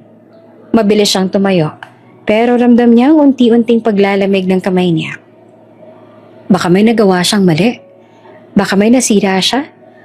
Baka may nasabi siyang hindi maganda. Baka may hindi siya sinunod. Habang naglalakad siya papunta sa office, lalo siyang kinakabahan. Parang mas nanghina ang tuhod niya sa bawat hakbang. Sa harap ng pinto, kinailangan niya pang huminga ng malalim bago kumatok. "Come in," sabi ng malalim na boses ni Mr. Montefalco. Pagkapasok niya, napatingin siya agad. Nandoon si Arturos. Nakaupo sa sofa, nakasandal, hawak ang isang baso ng tubig na halos hindi man lamang nabawasan. Pero hindi iyon ang umagaw sa atensyon niya, kundi ang paraan ng tingin nito sa kanya. Parang alam nitong kinakabahan siya. Parang gusto nitong lumapit at sabihin, "Huwag kang matakot." Pero nananatili itong tahimik. Nagmasid lang. Pinagbigyan siyang huminga. Sa gitna ng malaking silid, naroon ang mag-asawang Montefalco. Pareho nakaupo sa harap ng mesa. Parehong seryoso, pero hindi galit. "Jopay," malumanay na tawag ni Mrs. Montefalco. "Adi ka, iha. Come here." Lumapit siya, pilit na pinatatatag ang boses at kamay. "Pasensya na po kung may nagawa po ako mali." Mr. Montefalco gently raised a hand. No, you didn't do anything wrong." Napakunot ang noon niya. "Pero, bakit po ninyo ako pinatawag?" Nagkatinginan ng mag-asawa. At doon may kung anong bigat na dumaan sa pagitan nila. Hindi masama, hindi mabigat sa loob. Pero seryosong maibabalita. Muling bumaling si Mrs. Montefalco kay Jopay. Hawak ang lambing at respeto sa boses. "Iha," panimula niya, "we called you here because we want to talk to you about something very important." Lalong bumilis ang tibok ng puso ni Jopay. "Something about your future," dagdag pa ni Mr. Montefalco. Napalunok siya. Future? Hindi niya alam kung dapat ba siyang matakot o umasa. Muling sumingit si Mrs. Montefalco at banayad ng ngumiti. "Jopay, we want you to marry our son." Parang biglang may bumuhos na nagyayelong tubig sa kanya. Napatigil siya. Napatingin kay Arturos. Mabilis, may gulat, at hindi sinasadyang may halong kilig. Pero nananatili si Arturos na nakatingin lang sa kanya. Steady, tahimik, pero hindi malamig. "Marry their son?" "That's right," dagdag ni Mr. Montefalco nang makitang pagkabigla niya. "We want an arranged marriage between you and Arturos." Hindi naman makagalaw si Jopay, hindi makapagsalita. Para siyang nananaginip. At doon nagsimulang ipaliwanag ng mag-asawa ang lahat. "Ang iyong ina, si Emma," mahinahong panimula ni Mrs. Montefalco, "ay napakaraming naitulong sa amin. Hindi lang basta tulong. She saved my life. One time," pagpapatuloy ng ginang, "I was in danger. Something happened. I almost didn't make it home. And your mother, she was the one who shielded me, guided me, and protected me. If not for her, Jopay, I wouldn't be here today." Hindi naman napigilan ni Jopay na mapabuka ng bahagya ang labi. Hindi niya alam iyon. Hindi niya in-expect iyon. "So I owe her my life," mariing sabi ni Mrs. Montefalco, puno ng emosyon. "And I promised her, I promised Emma, that I will give her daughter a good life, a better life, a life where she will never feel alone, never feel afraid, never feel forgotten." Nanlamig ang kamay ni Jopay, pero hindi dahil sa takot, kundi dahil sa bigat at lalim ng mga salitang iyon. "We want you to be part of our family," dagdag ni Mr. Montefalco. "Not as a helper, not as someone under us, but as our daughter-in-law." Huminga ng malalim si Mrs. Montefalco. "That's why we arranged this marriage. I know it's sudden and I know it sounds overwhelming, but we believe that in time you will learn to love each other." Dito siya natigilan. Love? Siya at si Arturos? "Jopay," malumanay na pangungusap ni Mrs. Montefalco, "you're not someone who is hard to love. You're kind. You're strong. You are humble. You are exactly the type of woman who can build a home with someone. At biglang lumingon ang ginang kay Arturos. At ang anak namin, kahit minsan ay cold, kahit minsan na hindi ko rin maintindihan, bahagyang napangiti siya. Siya ay may mabuting puso. He cares more than he shows. And we know that he will learn how to love you. Tumingin ulit si Jopay kay Arturos at doon, hindi niya inaasahan ang ekspresyon nito. Hindi galit, hindi pagpoprotesta, hindi nabigla, kundi kalmado, tahimik at may kung anong lambot sa mga mata nito na hindi niya madalas nakikita. Parang matagal na nitong alamang tungkol dito. Parang hindi tumatanggi. Parang hindi naman pala ganoong kontra. At doon para siyang naiwan na walang lakas. Hindi niya alam kung ano ang sasabihin.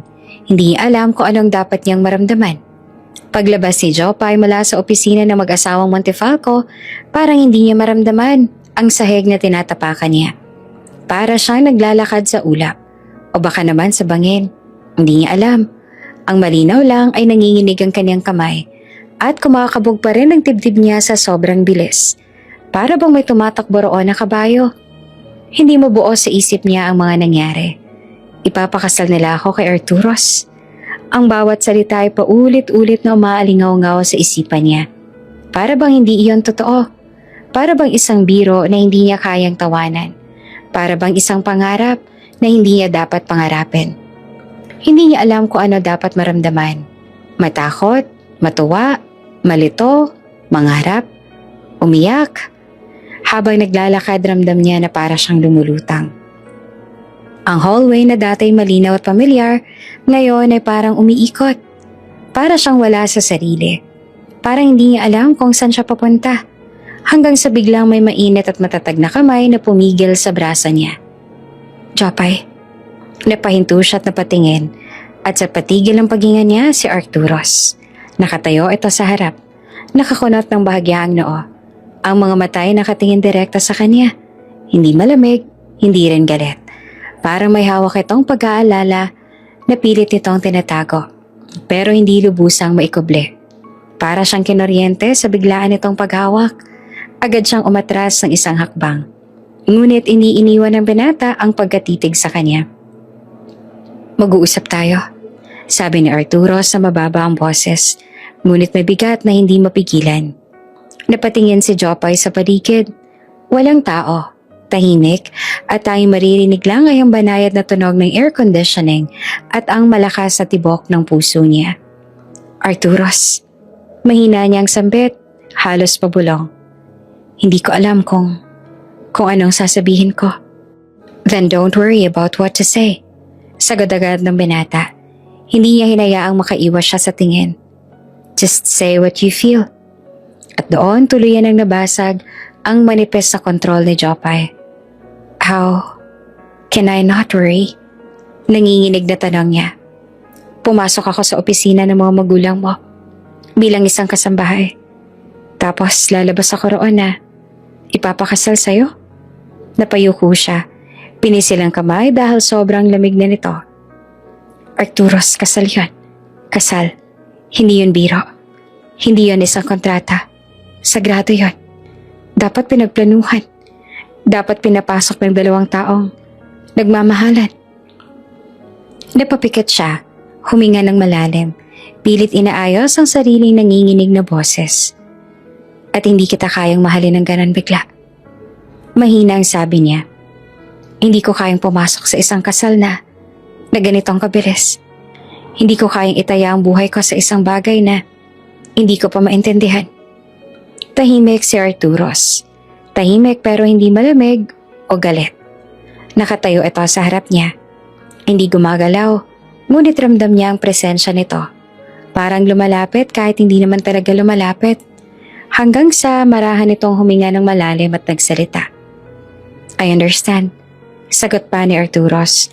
Mababa ang boses ngunit malambing na parang hindi niya akalaing posible. At hindi kita sisisihin for feeling that way. Napatingala siya dito. Hindi niya inaasahan ang sagot na iyon. Hindi naman kita pipilitin na maging ready ngayon. Patuloy pa ni Arturos.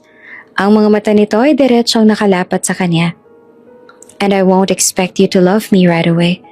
Alam ko kung gaano kabigat ang kasal. Alam ko hindi yun basta-basta. Tumigil ito sandali. Para bang may gusto pang sabihin pero pinipiling timbangin ang mga salita bago ilabas ang kahit ano. But I want you to know something, Jopay. At doon lumambot ang boses nito. I am willing. You might not be ready. Dagdag nito. Pero ako, I am willing. I am willing to marry you. Parang sumikip ang dibdib ni Jopay, hindi dahil sa bigat, kundi dahil sa dami ng emosyong biglang-biglang tumama sa kanya. At hindi pa tapos si Arturos. I'm willing to give you time, sabi niya. I'm willing to wait. I'm willing to get to know you more. I'm willing to understand your fears. I'm willing to walk beside you until maging handa ka. Hindi naman makagalaw si Jopay. Hindi siya makapagsalita. And if one day, dagdag ni Arturos, dumating yung araw na kaya mo nang mahalin ako, then good. But if not, huminga ito ng malalim. I promise I will still take care of you. I will still treat you the way you deserve. Tumango siya ng bahagya, walang pag-aalinlangan. I want you to feel safe with me. Mahinang sabi ni Arturos, I want you to know that I'm not here to trap you. I'm here because I want this marriage with you. Doon naluha si Jopay. Hindi niya alam bakit. Hindi niya alam kung saan nanggaling ang bigat sa lalamunan niya. Hindi niya alam kung paano nagkaroon ng ganitong lambing ang isang lalaking tulad ni Arturos. Cold, intimidating, distant. Pero totoo ang mga salita nito. Totoong totoo. Hindi niya mapigilan ang pagpatak ng isang luha mula sa gilid ng kanyang mata. Agad na gumalaw si Arturos. Hindi para abutin siya, hindi para yakapin, kung hindi para marahan siyang hawakan sa balikat. Mainit ang palad nito. Matatag, taimtim. You're not alone in this, Jopay. Isang pangungusap na tuluyang nagpabagsak sa depensa niya. Pumikit siya ng mariin. Pilit hinihintay na kumalma ang puso niya. At noong dumilat siya, nandun pa rin si Arturos. Tahimik, naghihintay. Hindi agresibo, hindi nagmamadali. Tulad ng ipinangako nito, willing. Sir Arturos, mahinang sabi niya na halos hindi marinig. Hindi ko po alam kung kaya ko ito. Hindi ko po alam kung tama ito. Marahang tumango ang binata. You don't have to know now. Anito. You just have to trust me. At sa unang pagkakataon, nakita niya sa mga mata ng binata ang isang damdaming hindi niya kayang pangalanan. Hindi pa. Pero naramdaman niya iyon. At hindi iyon malamig. Hindi iyon pilit. Hindi iyon sapilitan. Isang pangakong tahimik ngunit malakas. Isang pangakong posibleng, dahan-dahang magbabago sa takbo ng buhay niya. At bago ito tuluyang kumawala mula sa sandaling iyon, marahan pang nagsalita si Arturos. I'm willing to marry you, Jopay. Not because my parents asked me to, but because I want to. At iyon ang salitang hindi niya makakalimutan, kahit kailan. Pagbalik ni Jopay sa kanyang sirid, tila bumigat ang bawat hakbang niya. Parang nakalutang siya. Parang hindi pa rin nagsisink in ang lahat ng sinabi sa kanya ng mag-asawang Montefalco. Ipapakasal siya kay Arturos at pumayag doon si Arturos. Hindi dahil napipilitan lang ito. Hindi pa man niya tuluyang naisara ang pinto ay muling bumalik sa isip niya ang mga salita na pinata kanina. I am willing to marry you. Hindi niya maisip kung bakit gano'n ang dating nito sa puso niya. Parang may umuspong na panibagong tibok na hindi niya maipaliwanag. Hindi pilit ang tono. Walang bakas ang pag-aalinlangan. Buo, tahimik at matatak. Naupo siya sa gilid ng kama. Ilang sandali pa, napahawak siya sa dibdib niya dahil pakiramdam niya ay hindi pa rin humuhupa ang bilis ng tibok ng puso niya. Handa siyang pakasalan. Ako, hindi niya mapigilang ulitin sa isip. Bumuntong hininga siya. Mahaba, malalim. Parang sinusubukan niyang ayusin ang gulong na gumugulo sa dibdib niya. Kinuha niya ang framed picture sa mesa, ang huling litrato nila ng kanyang ina. Nakangiti at masaya. Hinawakan niya iyon ng mahigpit at dahan-dahang humiga. Yakap-yakap ang larawan na parang ito ang tanging kayang magbigay ng direksyon sa kalituhan niya ngayon. Ma, mahina niyang bulong. Parang baka marinig siya ng katahimikan. Masyadong mabilis ang lahat. Sobrang bilis. Hindi niyo po sinabi sa akin na may ganito pala kayong plano. Napapikit siya ng mariin. Nagsimulang mangilid ang luha sa mga mata niya pero hindi pa rin niya binibitawan ang larawan ng ina. Hindi niyo po man lang sinabi. Ulit niya, mas mahina. Puno ng tampo pero hindi galit. Nagulat po ako, Mama. Naguguluhan ako. Hindi ko alam kung kakayanin ko. Tumahimik ang kwarto. Ang tanging maririnig lang ay ang mahina niyang paghinga at ang pagtibok ng puso niyang parang hindi makahanap ng tamang ritmo. Pero, she whispered again, voice trembling softly. Gusto ko po si Arturos. Alam ko naman po yan. May nararamdaman po ako sa kanya. Nadama niya ang bigat ng sariling pag-amin. Simula pagkabata, lihim niya nang iniingatan ang damdaming iyon. Simpleng paghanga, simpleng pagtingin mula sa malayo. Isang pangarap na hindi niya kailanman inakala na may posibilidad na tuparin. Pero ngayon bigla-bigla, kasal ang nakalaan. Napahawak siya sa noo, napasinghot ng mahina. Pero Mama, hindi pa po ako ready. Hindi pa po. Hanggang ngayon, masakit pa rin. Namimiss ko pa rin kayo. Parang hindi ko pa kaya pumasok sa isang bagay na ganon kabigat, ganon kasagrado. At doon sa pagitan ng pagod, takot at pangungulila, doon pumasok ang isang bagay na hindi niya inasahang maramdaman. Kaginhawaan. Kasi kahit hindi pa siya handa, kahit puno siya ng pag-aalinlangan, naalala niya ang sinabi ni Arturos. Ang paraan ng pagkakasabi nito. Ang paraan ng pagkakatitig nito. I know you're not ready yet, but I'm willing to wait. At muling sumikip ang dibdib niya. Ngunit sa pagkakataong ito, hindi dahil sa sakit, kundi dahil sa isang banayad na init na hindi niya maipaliwanag. Somehow, bulong niya, nakatingin sa kisame na parang nandoon ang sagot. Somehow, I'm glad na willing siyang maghintay, na hindi niya ako minamadali, na naiintindihan niya ako. Pinunasan niya ang luha sa pisngi niya. Dahan-dahan, parang natatakot siyang baka may mawala kapag minadali niya.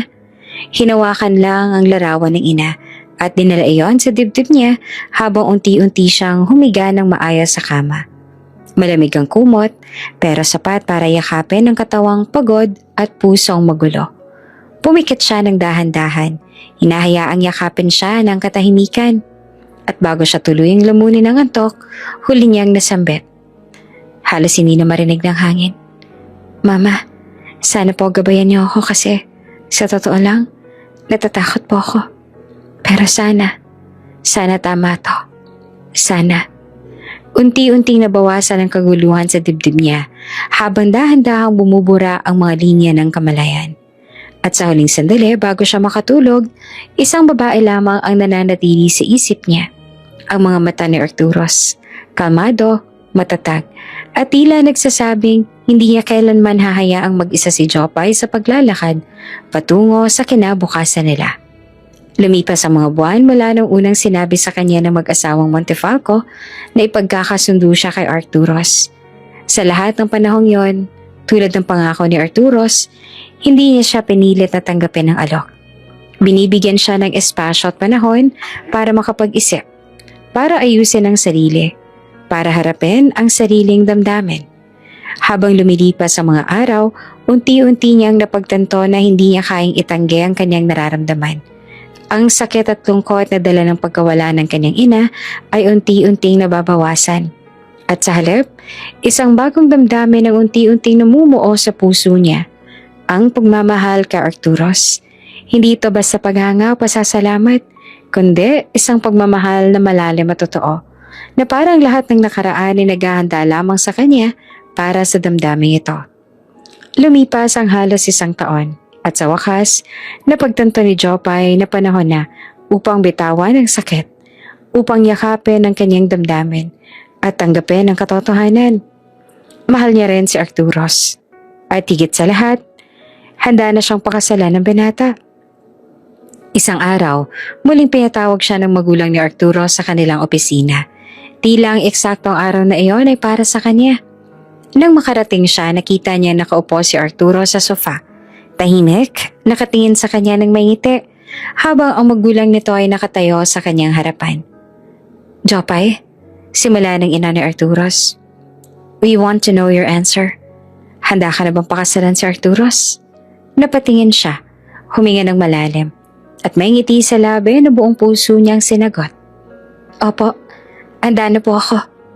Sa sandaling yon, hindi maitago ni Arturos ang kagalakan sa mukha niya. Para siyang bata na nakatanggap ng matagal nang hinahangad na regalo. Unti-unti itong tumayo at lumapit kay Jopay. Ang puso niya ay tila humihigpit sa bawat hakbang. Jopay, simula niya. Malambing at may kasamang halong excitement sa tinig. Alam mo ba, ang tagal ko nang hinihintay ang araw na sabihin mo to sa akin. Napangiti naman si Jopay. Medyo nahihiya, ngunit ramdam niya ang init ng mga mata ni Arturos na nakatingin sa kanya. Pero patuloy ng binata habang dahan-dahang hinawakan ang kamay niya. Hindi muna natin kailangang magmadali sa pagpapakasal. Gusto ko munang ma-enjoy natin ang pagiging mag-fiancé. Gusto ko maranasan natin ang bawat sandali, ang bawat pagtawa at bawat pag-uusap. Bago ko ikaw iharap sa altar, gusto ko mas lumalim ang naramdaman mo para sa akin. Tahimik siya sa sandaling iyon. Hinahayaan ng bawat salita ni Arturos na bumabad sa kanyang puso. Ang init ng pagkalinga, ang tapat na pagmamahal at ang seguridad na dala ng bawat salita ng binata ay nagbigay sa kanya ng lakas. Jopay, sabi ni Arturos ngumiti habang pinipisil ang kamay niya. Mula nang dumating ka sa mansyon, simula pa lang noon, alam ko ma-espesyal ka sa akin. Hindi ko lang inamin noon pero nahulog na ako sa'yo. Mula nang palitan mo ang iyong ina sa trabaho noon, may naramdaman na akong kakaiba. At ngayon, hindi ko na kayang itago pa. Mahal na mahal kita, Jopay. Ang mga salita ni Arturos ay tumama sa puso ni Jopay. Para bang isang ilaw na nagbukas sa lahat ng kadiliman ng nakaraang taon. Lumuha siya, ngunit hindi dahil sa lungkot, kundi dahil sa damdamin ng kaligayahan, pagmamahal, kaginhawaan na matagal niyang pinangarap. Maramdaman. Hinawakan niya ang mukha ni Arturos ng dahan-dahan at tumingin siya sa mga mata ng binata, puno ng pag-ibig at katiyakan. Arturos, mahal din kita. At handa na rin ako. Handang-handa na akong samahan ka sa bawat hakbang na gagawin natin. Ngumiti si Arturos at dahan-dahan itong niyakap si Jopay. Salamat, Jopay. Salamat sa pagtanggap sa akin. Sa pagtanggap sa pagmamahal ko. Pangako, bawat sandali na kasama kita, ipaparamdam ko sa'yo kung gaano ka kahalaga sa akin. Nakahiga sa dibdib nito si Jopay. Ramdam niya ang tibok ng puso ni Arturos. At sa bawat tibok, ramdam niya rin ang katiyakan na kahit gaano pa karaming unos ang dumating sa buhay niya, hindi na siya mag-iisa.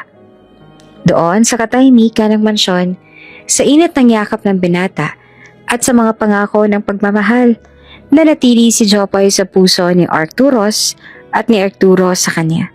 Handa, puno ng pag-asa. Sa wakas, masaya. Lumipas ang 2 taon mula ng opisyal na maging mag-fiancé sina Jopay at Arturos. Sa loob ng 2 taong iyon, natutunan nilang mahalin ang isa't isa ng mas malalim. Hindi lamang simpleng pagmamahala ng kanilang naranasan, kundi ang pagtanggap sa bawat kahinaan at pagkukulang ng isa't isa. Ang pagbibigay ng espasyo kapag kinakailangan. At ang walang sawang suporta sa bawat pangarap at layunin. Sa bawat araw na magkasama sila, unti-unting nabubuong muli ni Jopay ang sarili niyang nawalan ng direksyon matapos ang pagkawala ng kanyang ina. Hindi naging madali kay Jopay na makalimot sa lungkot na dulot ng pagkawala ng kanyang ina, ngunit natutunan niyang tanggapin ang katotohanan. Ang pagkawala ng isang mahal sa buhay ay hindi ang katapusan ng mundo. Pagkaman miss na miss niya na ang kanyang ina, ramdam niya ang kapayapaan sa puso niya.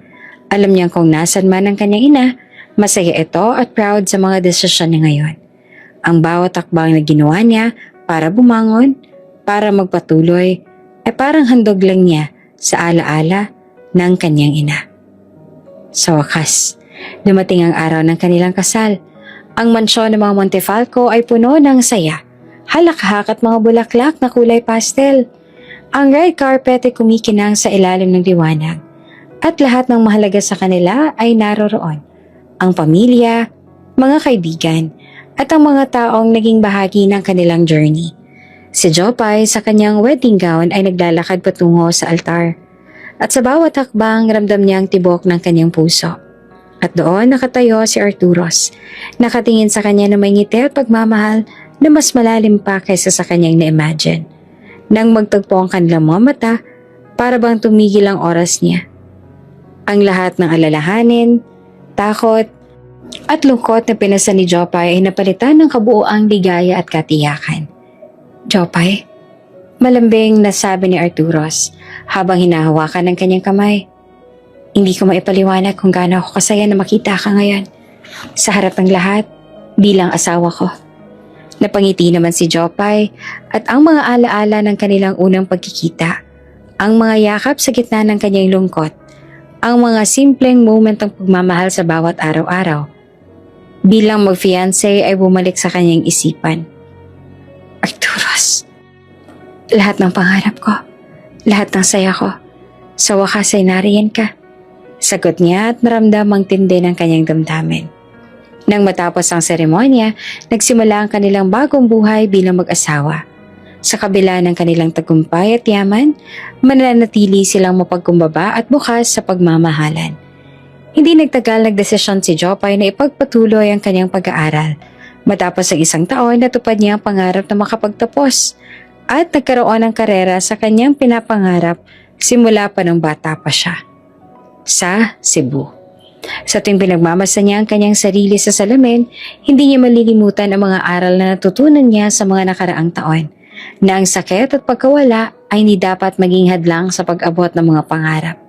Na may tunay na pagmamahal ay hindi lamang sa matamis na sandali, kundi sa pagtitiis, sa pang-uunawa at sa pagtanggap sa bawat pagkukulang ng isa't isa. At higit sa lahat, na kahit may taong nawawala sa ating buhay, ang alaala nila ay mananatili at magsisilbing gabay sa ating paglakad sa hinaharap. Sa piling ni Arturos, si Jopay ay natutong magmahal ulit. Muli, ito at muling sumayaw. Ang kanilang pagmamahalan ay patunay na ang bawat pagsubok ay may kaakibat na biyaya. Sa bawat paghinga, sa bawat ngiti. At sa bawat haplos ng kamay ni Arturos, ramdam niya ang kaligayahan na hindi niya inasahan dati. Isang buhay na puno ng pagmamahal, seguridad at pangarap na natupad. At sa huli, habang magkahawak ang kamay nila, tinitingnan ang bukas na puno ng posibilidad. Sinabi ni Jopay sa sarili, kahit may mga nawala sa buhay ko, natutunan ko ang bawat pagtatapos ay simula ng bagong kabanata. At ngayon, kasama si Arturos, handa na akong harapin ang lahat ng hinaharap. Ang kanilang kwento ay hindi lamang tungkol sa pag-ibig, kundi tungkol sa lakas ng loob na bumangon sa kabila ng pagkawala, sa pagtitiwala sa tamang tao, at sa pagharap sa hinaharap ng may pag-asa at pagmamahal. Sa wakas, si Jopay at si Arturos ay magkahawak kamay, nahahakbang para sa kanilang future at haharapin ang anumang mga pagsubok na kanilang kahaharapin. Alam nila, ang hinaharap ay naghihintay sa kanila, puno ng pangarap, saya at walang katapusang pagmamahalan.